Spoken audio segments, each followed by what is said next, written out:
यो हरियाली देखेर तपाईँहरूलाई चाहिँ नि कहाँको ठाउँ भनेर एउटा क्युरियोसिटी भइरह होला होइन। तर यो चाहिँ नि हाम्रो काठमाडौँबाट नै एकदमै नजिकै एउटा छोटो हाइकिङ जस्तो टाइपको ट्रेल हो। यो चाहिँ नि लट्रम्मेश्वर जाने ठाउँ हो। यो भ्यू त्यही लट्रम्मेश्वरको महादेवको मन्दिरबाट देखिने भ्यू हो। रेनी सिजन भएको कारणले चाहिँ नि यस्तो टाइपको बादलहरू उडिरहेको देख्न सक्नुहुन्छ हजुरले चाहिँ नि होइन। अनि यदि जो कोही पनि हाइकिङ ट्रेकिङ यताउतिमा इन्ट्रेस्टेड हुनुहुन्छ भने चाहिँ नि काठमाडौँ भ्यालीबाट नजिकै एउटा छोटो हाइकबाट आफ्नो जर्नी स्टार्ट गर्न चाहनुहुन्छ भने चाहिँ यो लट्रम्मेश्वरको हाइक चाहिँ नि त्यस्तो मान्छेहरूको लागि चाहिँ एकदम धेरै बेस्ट हुन्छ होइन।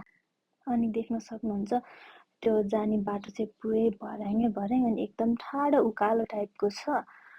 अनि बाटो चाहिँ अलिअलि पानी परिराख्ने यताउति भएको भएर होला अलिकति चिप्लो अनि गजाङगुजुङ टाइपको हुन्छ। अब घाँसहरू त्यस्तै छ अनि ओभरअल रमाइलो छ भन्नुपर्छ किनकि नेचर मनपर्ने अनि हाइकिङ पनि मनपर्ने त्यस्तो टाइपको मान्छेहरूको लागि चाहिँ एकदम दामी छ यो ठाउँ। माथि गएपछि त त्यो जति पनि हिँड्दाखेरि लागेको थकाइ यताउति छ नि त्यो सब एकदम वर्थ इट हुनेवाला छ होइन। कसैले पनि यदि जानु भयो भने चाहिँ रिग्रेट गर्नुपर्ने चाहिँ कुनै पनि ठाउँ देख्नु हुँदैन यो लट्रम्मेश्वरको हाइकिङ गएर।